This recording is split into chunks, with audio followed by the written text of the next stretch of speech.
So, guys, uh, something different this week for you all. A little segment here with Daniel from Straight to the Point Darts YouTube channel.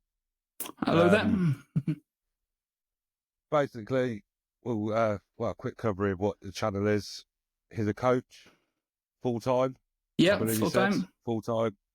And I've seen a few of your videos. Yep. I did like one about how to pick the right dart. Oh, yeah. That did quite well. We'll dig onto that because, trust me, the amount of dart questions that we get. Okay. And we're just like, we're no pros. Okay. So, but we'll start off at the beginning. Like, our main question is, like, what's your story in darts? Oh, that's a good one. Okay. So, I started playing darts when I was around about 8 years old. It's just something my family always did. My grandfather, my great-uncle, my great-granddad, they'd always play darts. But I wasn't really gifted like they were. I didn't really have that talent. So I made my first final in around 2005, which was just because everyone else was as bad as I was.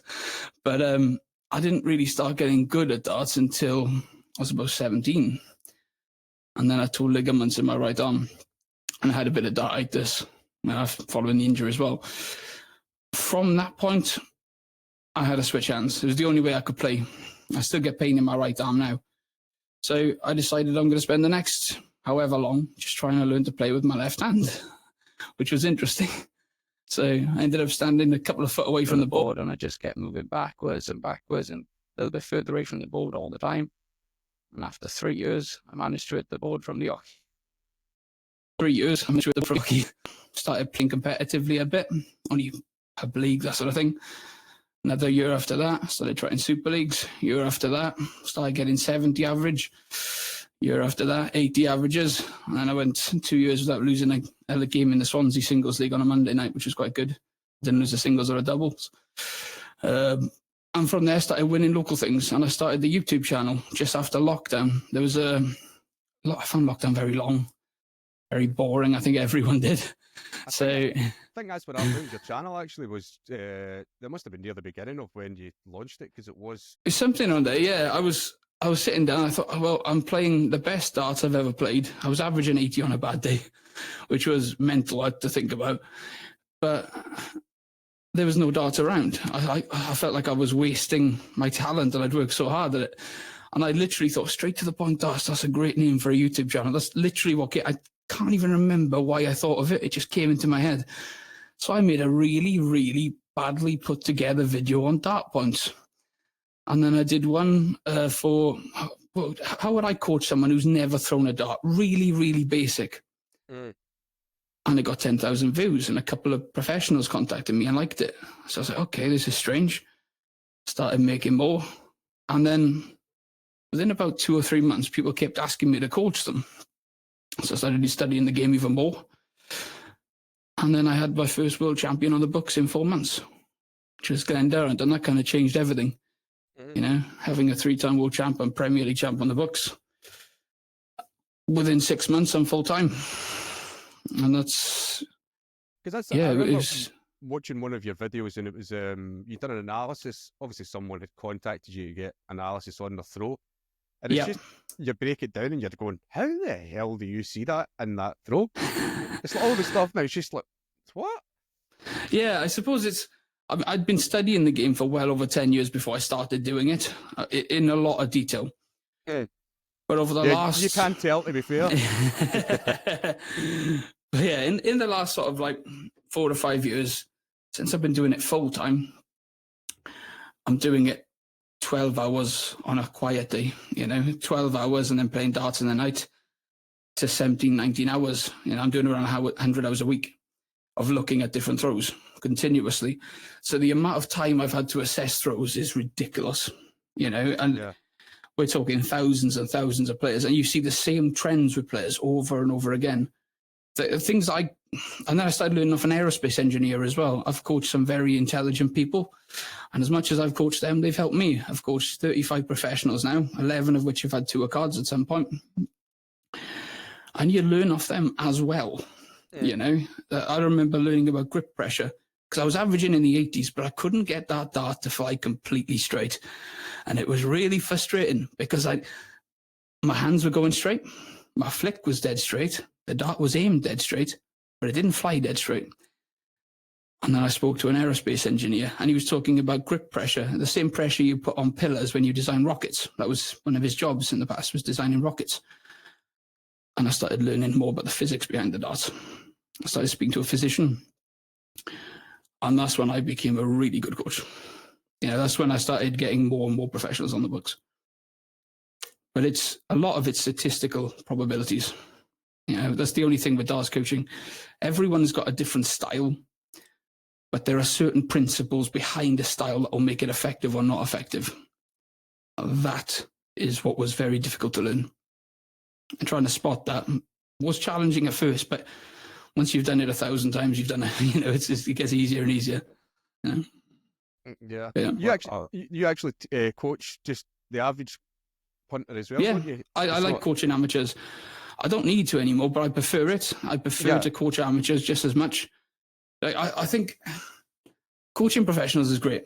You get a little bit of I get a little bit starstruck sometimes. It's just very, very strange. But at the same time, I get some of my biggest rewards out of just seeing people develop. One lad, James, he was very nervous to play darts. He had dartitis, and he wanted to switch hands like I did. And now I've seen him go from missing the board to averaging 50 to 70 quite consistently over 2 years. Petru from do you still World Cup of Darts, the doubles event they have? Yeah. One of their participants this year, I coached him from amateur. He was averaging 70, he was averaging 90, made his TV debut. There's another one just this week, Sean Rattigan. He's just got his CDC tour card for the first time in Canada. That's you're watching people do things they didn't think they could do. That's surely that's a bigger kick than anything, isn't it? It's just watching that development, and sometimes just seeing them grow as people, watching them get more confident. They go from being shy to actually enjoying what they're doing. That's cool. That's what makes me want to coach. Because that's the thing with darts. I mean, obviously, it's one of the most frustrating games that I've ever played. And I used to play golf, and darts. Yeah. It's just one of those. You're like, it's just when you can't hit a double. Oh, that's something really handy. Like, I coach a couple of golf coaches, and at some point you coach everyone doing everything. But there's quite a few people that have coached golf, some on a professional level, some amateur, and they go on to darts. And they can always relate so much to it. I think golf and darts are probably the two most annoying hobbies you 100%. Can have. They become like little jobs sometimes. You forget it's a hobby. Yeah. You just think it's something you have to do. we're at that stage. Yeah. It's one of those strange things that both of them, you can get so much enjoyment out of such frustration. It's totally bizarre. I've tried everything. I like snooker. I was quite decent at snooker. Poole I was very good at. It was easier to play pool. Boxing I used to quite like. Rugby I used to quite like. I've had adrenaline rushes on lots of things, but there's nothing as nerve-wracking as darts. Nothing at all. Nothing. Even if you can be the best player in that room. And I've played tournaments where I'm the worst in the room and tournaments where I'm the best in the room. And I'm telling you that there is nothing like the feeling I get in my guts when I'm going to play darts. Yeah. In either situation. No, I still get the old step it up. I played in one the other week, and it was Super League for the first time. Yeah. So I was like, I'll go give it a go, see what it was like. How'd you get off? I was warming up, and I was fine. As soon as I stepped up and they said game on, stomach dropped. My hand was all over the place like that. Yeah. Oh. Do you know, it's you have to get your mindset right. Yeah, I think a match day routine is vital. It's so important, and there's a big difference between trying to learn something and trying to implement it. There's a huge difference. So whenever I'm trying to learn something, I treat it the same as when I'm warming up. When I first get to the board, I don't really think about what I'm hitting. I'm just trying to find my alignment on the board, trying to get comfortable, trying to settle in. then I'll look at one thing at a time, because I'm still playing with my left hand, don't forget. So it's not natural, you know. But I'll start thinking, okay, get my feet in position, chest in position, elbow down the right line. Just get comfortable with that. Then let's start keeping the elbow still. Then let's start getting the timing going, start getting the wrist working, start getting a bit of feel. Once I start getting the throw right, and the grip was another thing I have to check quite a lot as well, then it's a case of trying to switch off and just trying to use it. I'll always try to think of a pre-shot routine as I walk in. So when I walk into the shot, that's all I'm thinking is alignment. All my breathing techniques, finding the correct alignment. I trust it all. I just trust what I've done on the practice board. I just say alignment, I walk in, I try and do it. And then I'll think about 1 to 2 things most whilst actually throwing, preferably one. And that could be maybe touch my cheek with a flight. It could be the pace of the drawback. It could just be flick straight or elbow still. But one thing. Because as soon as I put multiple things in my head, I've gone. And I think everyone's the same. I think that's maybe the big difference between guys like yourself and sort of guys like us. It ends up you start panicking, you start thinking, oh God, what if I get into the one negative thoughts rather than try and stay positive? To be honest with you, I used to think that too. But I've been on both sides of it, and you still get negative thoughts. You just know you can deal with it better. I know if I find my alignment and I get that flick straight, I'm going to hit the centre of the 20. So I'll practice with a string down the centre of the board. That's become quite popular this week after Bunting put a video out. But I've been doing that for years. I did that with Jared Cole a couple of months ago. The ADC World Champions played in, I think he had a tour card at one time, and played in Modus this year. He hit 4 180s in a row on the practice board. Just bump, bump, bump, bump, bump. I done it with Nal Cullerton. He missed double 12 for back-to-back 9s. As soon as they start getting settled in, it's easy. If they can do it that good, I should be able to keep them straight. You know, I'm not that good, but I can definitely keep them straight. So that's all I keep in my head is aim at the treble, accept the big number. Aim at the treble, accept the big number. As soon as I try to hit that treble, I'll hit a 26. Flat out. I know I will. It's no matter how good I'm practicing before it. If I go into that game and I try to hit the treble, I'll miss it. But if I aim at the treble, just to get my arm as straight as I can, I'll start to settle in. And once the first one's straight, just try to do it off feel. Yeah. Try to let them drop in. You know, you've got a much better chance of playing well then. And that's what I would say to you. When you start playing your games, just try to think about how you're feeling with the first dart. Think about how the hand feels as it's coming out of your hand. Get that flick straight. Find your spot on the hockey and then just think about the flick on your first dart. And once you start getting that first dart right, man, you're going to be away. Yeah. Get the first dart's the hardest. That's the hardest. Get that one straight and you're good. Just rhythm. It's a strange game. It's a strange game. It is. There's so many elements to it that people watch darts and they think, oh, it's just throwing a dart at a board. But I know. It's amazing how many things go into it, actually just getting it to go where you want it to go. And a lot of it, as you said, it's in your head. A lot of it is, you know, it's so strange that when I've been the worst player in the room and I've played someone really good, like, in fact, the last league singles I won, the last divisional singles, I played Mark Challenger in the semi-final. And Mark is number 1 in Wales in the WDF. He's a very good dart player, 97 over the year. I think his county average was that year, last year. Very, very talented. I beat him on the Friday. He won the WDF World Cup on the Thursday. He's very good. So, but when I played him, I thought, well, his best dart's been 11. His worst dart's been 18. He's playing far better than I am. You know, my best leg was like a 14, worst leg 24. But he hasn't done it against me. If I put a bit of pressure on him, he might stumble. So I wound the ball up and I thought, right, just keep him straight. And I went out in 18 and then he just got going. He hammered me 15 darts, 13 darts, but I broke back in 15, held in 17 for a 3-2 win. But it was a great game of darts, you know. But it's in my head, I'm thinking, if I don't beat him now, I'll never beat him. And in his head, he's thinking, if I lose to him, I'm not going to live this down. So you always give yourself the short straw, no matter which end you're at. And it's important to remind that. I can remind myself of that because I've been in both situations. Mark hasn't. I've been playing darts with Mark for 15 years. You know, when I was 16 and he was 20, he was still averaging 107 against me at times. You know, he's a fantastic dart player. If he committed more, he'd do a lot more. Yeah. He would do a lot more, 100%. He's one of the most naturally gifted players I've ever seen. After lockdown, he didn't throw a dart for 2 years because he doesn't keep a dartboard in the house. He averaged 99. He turned up, practiced for 2 hours, caught on a county stage and threw a 99 average. I mean, I didn't even think that was possible. You know, that shouldn't be possible. Yeah, there's lots of players like that though. It's yeah. scary. Well, scares the life out of me. So Gary Anderson, apparently he doesn't practice. So yeah, I know. It's like everyone says that about Anderson, but he does so many exhibitions as well though. So if you ask Phil Taylor says he's one of the hardest working dart players he's ever seen. So if you're always on the board like that, practicing would probably be too much.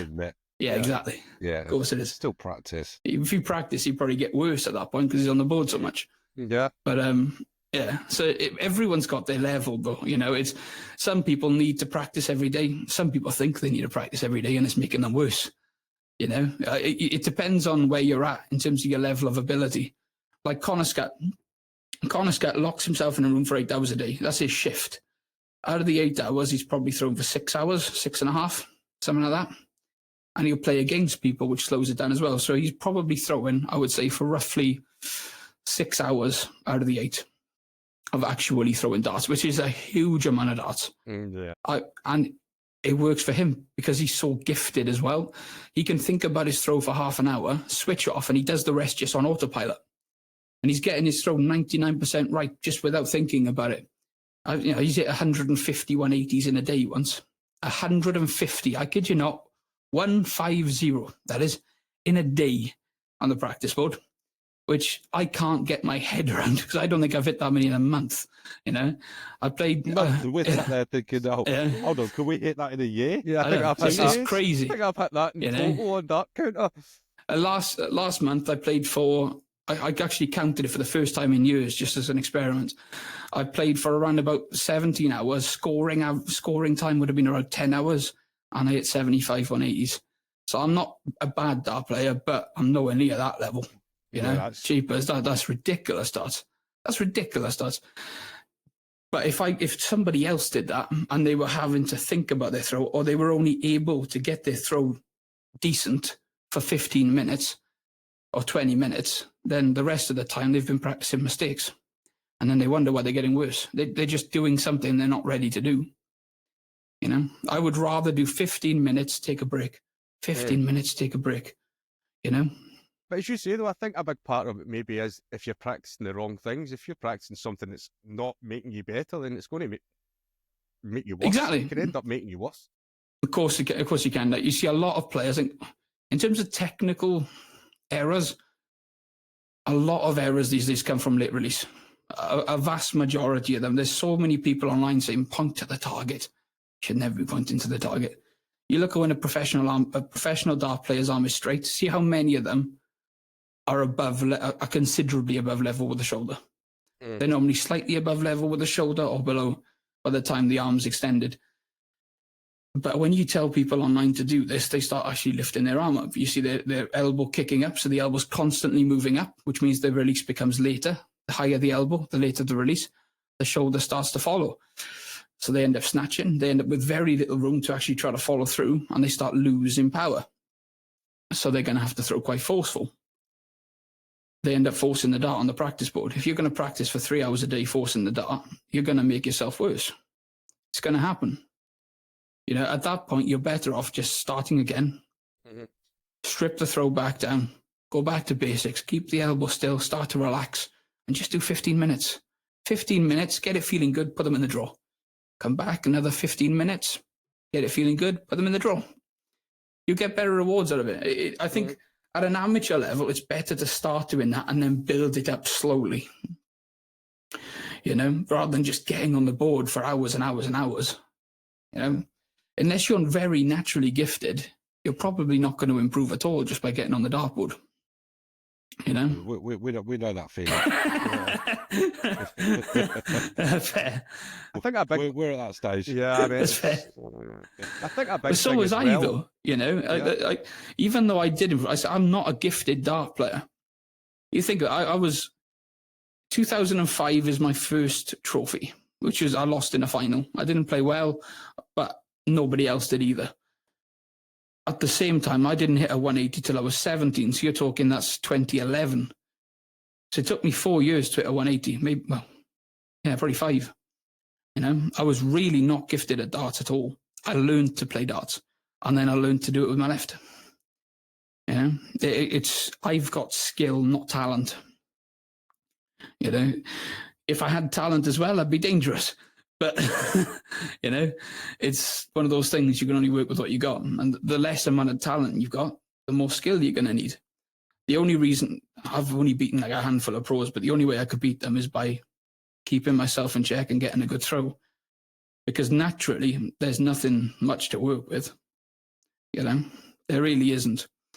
And I still get some people that will comment now and again, say, well, it's just because you're good at it. You know, if you played for 5 hours a day and I play for 5 hours a day, you'd still be better. You don't know how hard I've worked at this. It took me 3 years to hit the board with my left. 3 years to hit the board from the hockey consistently. That's how bad I was. And then I've hit 9s, you know. So we've actually got a guy in our online group, and he's injured his right arm and he's had to start playing left. We actually had a one-night tournament, and that's what it was, is the weak arm tournament. And it was hilarious watching. So hard. We were weak-armed, and but yeah, he's done something. He had a prosthetic or something put in his shoulder, so now he's completely swapped arms, and his can be done. He's showing because he's getting better with it. Yeah, I mean, the first time he was like, he stepped away for a bit and was like, he just wants to practice, and now he's like, I need the game. So he just gets bored, throwing it at the board. But he's coming on nicely. Yeah. No, I think it's... I've taught loads of people to switch hands. Only if it's... I've never told anyone to switch hands. I've tried to convince them not to. Because even like there's 1 or 2 people I think that have watched my videos and think, oh, that sounds great, I'll do that. You don't realise how long 3 years of missing the board is until you start doing it. I couldn't play tournaments. I couldn't play pub darts. I couldn't. How can you ask someone, do you mind if I stand 2 foot away from the dartboard? You know, I couldn't play. It was very, very hard. It was boring. It was really boring. But most players have got a lot more hand-eye coordination in their left than I had. I've never seen anyone quite as bad as I had it. Everyone that's switched has been able to hit the board at least, you know. And from there, give them 2 years. 2 years, and you'll start getting, I think it's really achievable to get like a 50 average for most with the left hand. 50 to 60 within 2 to 4 years between that sort of period. You know, if they're gifted, it could be 6 months, but you know, I think most 2 to 4. Do you find it's still quite awkward using your left arm? You forget about when I'm warmed up. I forget about it. But when I first get on the board, or if I've had a few days off, it's a bit like the wheels turn round again. Yeah. But you do forget about it by the time I play the game, I don't think, oh, this is my left hand. Yeah. Yeah, that's what I mean, mate. Is it one of those? It just doesn't feel natural. Now. Yeah. It's getting more and more natural. If I play today, I wake up tomorrow, it'll feel fine. If I have a few days off, then it feels this isn't right. Yeah, it's strange, mate. One question I wanted for you, because like I mentioned it before we started recording, we get it a lot. Obviously, don't have to go into too much details because we'll put the video in, tell people to come over and watch the video themselves for a full-length breakdown of it. Yeah. But the big question we get is a lot of people with darts. Obviously, we've got a few good players in the group. Yeah. Don't get me wrong. Most, I'd say we're average.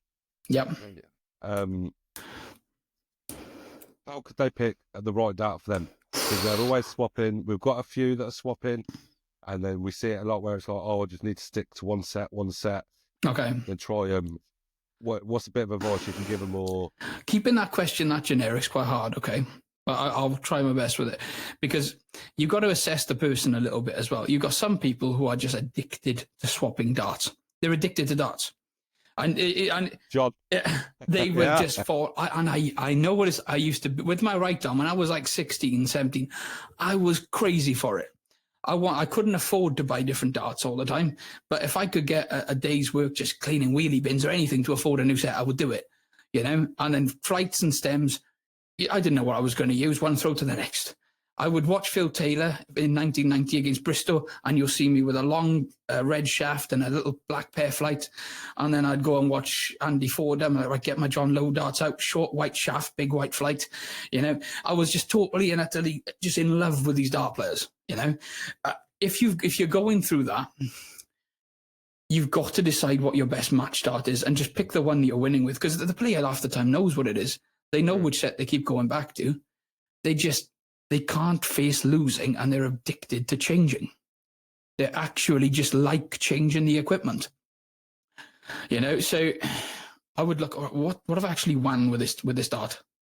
You know, which one do I keep going back to? Everyone's got that one set, you know, and I would get them out, and then I would say, look, okay, I can change the color of my flights, I can change the color of my stems, but I am not changing the lens. And I would set myself a rule of I'm not going to change more than one thing for at least 2 to 4 weeks. So if I put new points in, they stay in for 2 to 4 weeks. If I change my shafts, they stay in for 2 to 4 weeks, or I get the exact same model if it breaks. Same with the flights. You know, try to set yourself some boundaries, because you can tell these players, right, stick with those. They ain't going to do it. They are not going to do it. They just love doing it. And who can tell them not? They're liking their darts. You know, I'm not going to tell them to stop enjoying themselves, but you're not going to win a lot. You know, you get that one. People always go back to Peter Wright, don't they? They always go back to Peter Wright and they say, oh, well, Peter Wright, he's won there's been a world championship, one world championship from 78 up until 1994. We had 2 in 1994 to 2019. Then we had 1 each year. Well, technically we had 2 in 2020 because we had the ADC World Champion as well. And now we've had 2 again for the last, another 2 occasions with the WDF. There's a lot of world titles out there, and only 2 of them have been won by one player who keeps switching. He's an anomaly. If you want to learn off it, it's like trying to copy Dave Chisnell's throw. It's like learning how to snatch a dart. It makes no sense. You wouldn't learn an anomaly. You should learn statistical probabilities. Yeah. So try to get out of your head. I would just focus, right, you want 90% tungsten most of the time, you know? If you want a dart that's going to last, if you like a lot of grip, you like a delicate grip that's going to wear, 90% tungsten's a bit of a must. If you go to 80, it's going to be a bit soft. If you go to 95, it's going to be a little bit brittle. So I'd always stick with around 90% if you like a grippy dart. That's a general rule. In terms of the weight, if you're starting out, I would go for 23, 22 to 24 most. You know, 23 seems to be right in the middle, 22, 23, 24 slightly on the higher end. That's what most players are at, you know. So if you go 23, you can work your way either way from there when you're trying to find a set. But it does depend on how much grip you like. If you don't like a lot of grip and you like it really thin, try 95. You know, set up like Martin Adams darts, the phase 2 data dart. That dart hasn't got a lot of grip. It's very thin, very good for the weight. If you go 25 grams, it's still quite thin. So it does depend on what you like. But once you've found that dart you win with, when you play bad, it's not as bad most of the time. When you play well, your best darts can come out with it. That's the dart you've got to stick with. And it's a case of the dart chooses you, not you choosing the dart. You know, you have to remind yourself of that. You know, I used to love switching again when I went back to my left hand. You know, I was close to going down that route a little bit again, but it was so hard to throw with a set that I couldn't. You know, it kind of stopped me from doing it. But so I got a bit lucky. And then as you get better, when you get better at darts, you stop thinking about the equipment so much. You kind of lose that excitement with the equipment because you're actually hitting what you're looking at anyway. You get more of a buzz then from hitting. But I suppose if you're not actually hitting the target, you are going to want to enjoy the equipment side of it a little bit more. You know, you're going to want to get that dopamine from somewhere in the game. Like new darts there, Tom. Yeah, but honestly, if for a player who's trying to find a set, the first thing I would do is get onto a cheap dart site like Dart Clearance, where all the darts are 90% and you're buying them for 15 to 25 pounds. You can get a lot of different equipment to try for the same value as buying a Luke Littler dart. The thing I think as well, though, is some people, it's just they like something to blame. It's sort of a good way to blame the darts. So yeah, I'm playing crap because the darts is to do with the darts, but it's not. It's never the darts. You. If you've played bad with it once before, it's you. You know, if you've played well with it, it's you. You think you're doing it the same. So Martin Adams said once, you think you're doing it the same, but you're not. Because if you did it the same, it would go in the same place as it did last time. But a lot of the time, that's the grip. You know how the grip can be so delicate. I made one video on the grip recently with another PDC pro, Jules van Dongen, because he's really struggling with his grip. I might make another one a bit more in depth because it's very hard to coach. Like, a lot of darts coaches won't go near it. Like my coaching partner is Glenn Durrant now. Yeah, so I coach the technique for all of his students, and he does a lot of the mentoring, that side of it. Matt Edgar does the psychology, and we're very good at our individual things. You know, he's using us to our strong points. I'm good at technique. You know, Matt Edgar's very good at psychology. So, and Glenn has won on every single stage and beaten everyone worth beating in the world on his day. So when it comes to preparing for games and knowing what to practice, how to prepare for a match, Glenn's your guy. When it comes to psychology, Matt's a professional dart player who's qualified in psychology. Fantastic. You're not going to get any better than that. But the technique is my area, you know. But as soon as you start getting that grip slightly different, the pressure of the grip changes a little. It throws it all out. It's like having a different dart in your hand. I did see the short of the video, or it was the actual video itself, where it's take the weight, pick it up naturally, and then write down, remove this finger or this finger. You can see that the point's down or something. Yeah, exactly. You want it straight. I was like sitting there trying it with mine, and I was like, my dad was like just drooping down to the floor after I just holding it like that. I was like, see, if you did that, if you took away all the excess, all the stabilizers, there's just the index finger and thumb, and the dart is still sitting still. The next test after that point, which wasn't in the video, try to go even lighter, go lighter and lighter on the grip with the index finger and thumb. And if that dart falls straight to the floor, the pressure is even. If it's falling sideways, it's not even. You're pinching the dart quite forcefully to make it straight. It's not actually well balanced. So there's a little bit of an uneven pressure with the index finger and thumb. You're pinching it harder than you need to compensate. Now, when you go to release the dart and you loosen that pressure, that dart's going to fly at a funny angle. Again, it goes back to what I learned with that aerospace engineer. You know? Yes. He's a very intelligent guy. I can take no credit for it. It's fascinating stuff. And the worst thing is, it's such basic physics that when it's explained to me, I wanted to kick myself for not seeing it. Yeah. Because I'd sat there looking at it for hours. You know, I sat there looking at it and thought, I get it. It took about 10 minutes, 4 sentences, and I started to click straight away. And after 10 minutes, I got it in depth. I was like, this is so easy. I can't believe I didn't work it out. So when you explain it to people, they think it's going to be really in depth. It's not. It's really not. It's quite easy to get your head around when you start doing it. But it's something I just wouldn't have thought of. I just never would have thought in a million years of working that pressure out. It's really strange. But yeah, I love it. Yeah. So, yeah. Your insights are something else, Paul. It's the two of us Thanks, just man. said like that. I just brought that. That's pretty much that's where we're at. That's where our levels at. Yeah, sometimes that's the most fun. Yeah. We'll stick some links in the description, guys, if you want to follow Daniel. Thank you, buddy. And go give him a follow. Yeah, go watch some videos. some Like I said, I seriously watched the good grip content. one. Yeah. But Thank it's you, man. actually And I'll easy to watch. follow. That's it. The thing is it's very well explained. It's not one of Thank those you. ones you go, huh? Yeah. You I was about to say, you you do actually see know some of the way less. you're looking at. You just go, And you're what? like, You know less than you did before you watched the video.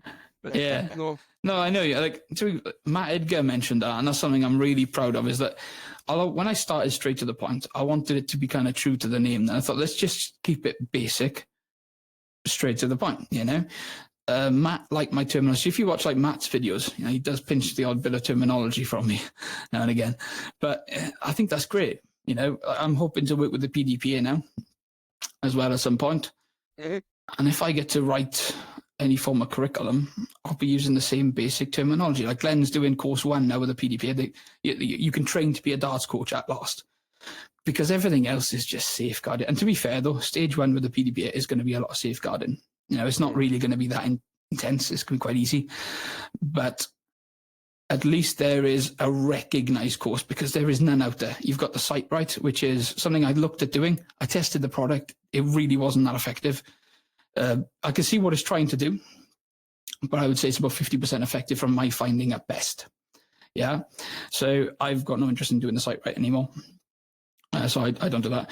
And then you've also got like the JDC one, but the JDC one is for children. It's very basic, I've never coached like a kids academy, but I've worked with the Chinese elite players with Target. I made throw analysis videos for them and all the up and coming pros.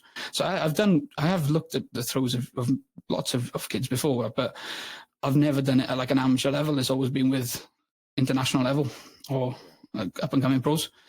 So I might do a little bit of that more in the future, but I'm skeptical around working with kids anyway, because I think they put too much pressure on them sometimes.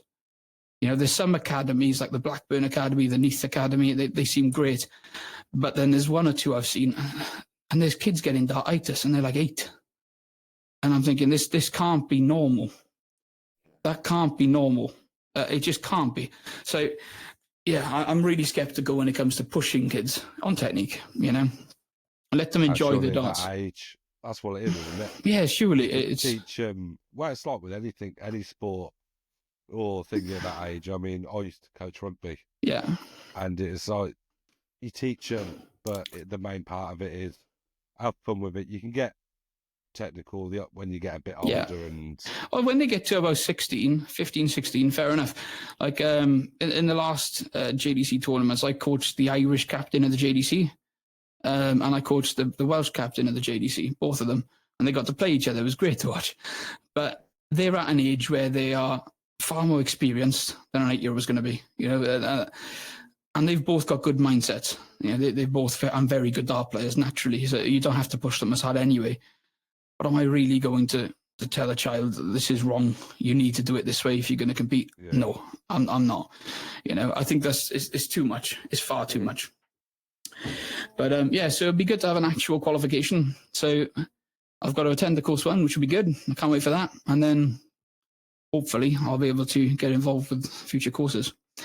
But yeah, that's the plan anyway. Yeah, that's the plan. Be good. Maybe you can show me and Tom how to actually throw a decent dart. I'll give it a go. Drop me a message. You've got your work cut out for you. Go for it. I promise you won't be the worst I've seen. Yeah. I promise you that. Yeah, I've had a pretty much wallpaper on my wall from people just coming in the office. All right. Yeah, you won't be the worst. Nice one, lads. Thank you very much. Dropping in. Trust me, people are going to love that. Yeah, thanks. So I've really enjoyed. Guys, remember, drop a follow over straight to the point. Straight to the point darts. You got it. Nice one. Brilliant. Also, I'll get off you, Daniel, your thing before the coaching thing, mate, if you don't mind, and then I can put that in, because I'm pretty sure there's a few of the guys that would maybe want to improve their darts. Yeah, definitely. If you want me to do anything like that in the future, drop me a message. We'll sort it out. Brilliant. There's one discount code you could advertise as well. I don't have many at the minute, but there's off 20. No, it's either off 20 or 20 off. I'll have to check that. Try both. Just ping me an email. See if you just message me and then email me. I'll stick it in the description. Because I have had to stick my prices right up. The waiting list is just silly. It's come since July now, so I've had to put them up. But I don't really like charging a lot of money. I've always intended to keep it affordable, so when I can discount, I will. Yeah. All right. No, definitely, mate. No worries, Thank lads. you very much. Take care. Thank you very much. Cheers, man.